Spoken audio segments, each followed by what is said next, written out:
ഇന്നൊരു വെറൈറ്റി ആയിട്ടുള്ളൊരു തോരനാണ് ഉണ്ടാക്കുന്നത്. അടിപൊളി ടേസ്റ്റാണ്.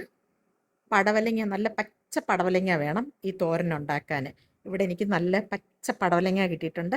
അപ്പോൾ അതെങ്ങനെയാണ് ഉണ്ടാക്കുന്നതെന്ന് നോക്കിയാലോ.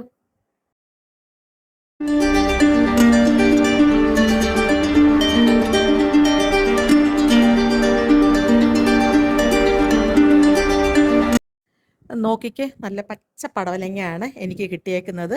ഇത് തമിഴ്നാട്ടിൽ നിന്നുള്ള പടവലങ്ങ അല്ല, ഇവിടെ വയലിൽ, തിരുവനന്തപുരത്ത് വയലിൽ വളർത്തുന്ന പടവലങ്ങയാണ്.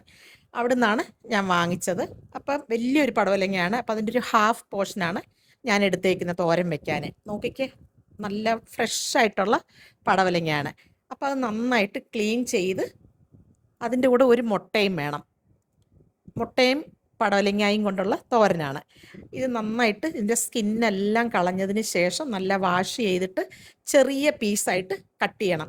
ഇതേപോലെ ചെറിയ പീസ്. എന്താന്ന് പറഞ്ഞാൽ, നമ്മൾ തോരനാണെങ്കിൽ വെള്ളം ഒന്നും ഒഴിക്കത്തില്ല. ഈ പടവലങ്ങായിൽ നിന്ന് തന്നെ വെള്ളം ഇഷ്ടംപോലെ കാണും. അത് കുക്ക് ചെയ്യുമ്പോൾ വെള്ളം അതിൽ നിന്ന് തന്നെ കാണും. വെള്ളമൊക്കെ ഒഴിച്ചു കഴിഞ്ഞാൽ കുഴഞ്ഞു പോകാൻ ചാൻസ് ഉണ്ട്. അപ്പം ഞാൻ ആദ്യം തന്നെ അതെല്ലാം നല്ല ക്ലീൻ ചെയ്തിട്ട് ഇതേപോലെ ചെറുതായിട്ട് കട്ട് ചെയ്ത് അതിൻ്റെ കൂടെ സവാളയും പച്ചമുളകും കൂടെ അരിഞ്ഞിട്ടിട്ടുണ്ട്. നിങ്ങൾക്ക് ചെറിയ ഉള്ളി വേണമെന്നുണ്ടെങ്കിൽ ചെറിയ ഉള്ളി ഇടാം, അതാണ് ഒന്നുകൂടെ ടേസ്റ്റ്. പക്ഷെ നമ്മളിവിടെ എളുപ്പം ചെയ്യുന്ന തോരനാണ്. എന്നിട്ട് ചട്ടിയിൽ വെളിച്ചെണ്ണയും കടുകും വറ്റൽമുളകും കറിവേപ്പില ഇട്ട് കൊടുക്കണം. അതിനുശേഷം അരിഞ്ഞു വെച്ചേക്കുന്ന പടവലങ്ങ ഇട്ട് കൊടുത്തിട്ട് നന്നായിട്ട് ആ എണ്ണയ്ക്കകത്തിട്ട് വഴറ്റണം. നമ്മൾ പെട്ടെന്ന് വെക്കുന്ന കറികളും തോരനും എന്ന് പറയുമ്പം അതനുസരിച്ചിട്ടാണ്. ഇപ്പം ചെറിയ ഉള്ളിക്ക് പകരം സവാള ഇടുക. എന്നാലും ഇത് നല്ല ടേസ്റ്റ് ആയിരിക്കും. എന്താന്ന് പറഞ്ഞാൽ പടവലങ്ങ അത്ര നല്ല ഫ്രഷ് ആയതുകൊണ്ട് എങ്ങനെ വെച്ചാലും നല്ല ടേസ്റ്റ് ആയിരിക്കും.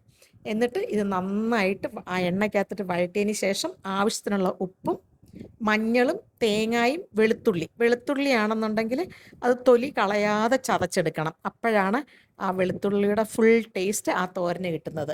ജീരകം ഒന്നും അരയ്ക്കണ്ട. തേങ്ങായും പച്ചമുളകും വെളുത്തുള്ളിയും സവാളയും മഞ്ഞപ്പൊടിയും ഉപ്പും, വേറെ മുളക് പൊടി ഒന്നും ഇടല്ലേ. ഇതിൻ്റെ ടേസ്റ്റ് എന്ന് പറഞ്ഞു കഴിഞ്ഞാൽ ഉണ്ടല്ലോ, ഭയങ്കര ടേസ്റ്റാണ്. ചൂടോടെ വേറെ നമുക്ക് കറിയൊന്നും വേണ്ട, ചോറിന് ഇത് മാത്രം മതിയാകും. 2-3 മിനിറ്റ് നന്നായിട്ട് വഴറ്റിയിട്ട് ഇതേപോലെ പ്രസ് ചെയ്ത് അടച്ചു വെക്കണം. ഒരു 3-4 മിനിറ്റ് കൊണ്ട് ഇത് കുക്കായി കിട്ടും. ഗ്യാസിൻ്റെ ഫ്ലെയിം ആണെന്നുണ്ടെങ്കിൽ കുറച്ച് വെക്കണം. ദാ ഇവിടെ നമ്മളുടെ തോരൻ ശരിയായിട്ടുണ്ട്. ഇനിയാണ് നമ്മൾ മുട്ട ഇതിനകത്ത് ഇടുന്നത്. ഇതേപോലെ സൈഡിലോട്ട് കുറച്ച് ആ തോരനെല്ലാം മാറ്റിയിട്ട് മിഡിൽ പോർഷനിൽ കുറച്ച് വെളിച്ചെണ്ണ ഒഴിച്ചു കൊടുക്കണം.